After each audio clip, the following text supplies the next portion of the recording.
Γεια σας κορίτσια! Curly hair routine! Σήμερα θα δείτε πώς από Barbies μετατρέπεσαι σε Barbie.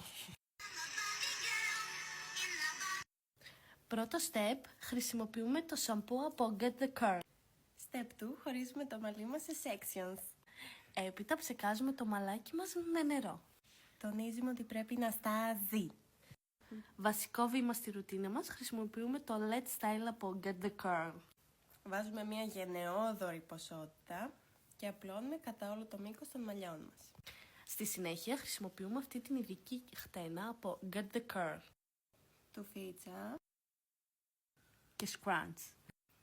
τουφίτσα, τουφίτσα, τουφίτσα. Scrunch. Το ίδιο και από την άλλη πλευρά. Με το αγαπημένο μας προϊόν Let's Style το χρησιμοποιούμε και στην κορώνα του κεφαλιού. Τουφίτσα, Τουφίτσα. τουφίτσα. Τουφίτσα. Άλλη μια τουφίτσα, Και άλλη μία τουφίτσα. τουφίτσα. Τουφίτσα. Μπροστά τουφίτσα. Έτοιμες! Τέλος, ένα πολύ βασικό κομμάτι της ρουτίνας, το στέγνομα, χρησιμοποιούμε μέτρια ένταση, μέτρια θερμοκρασία. Πανέτοιμες! Bye!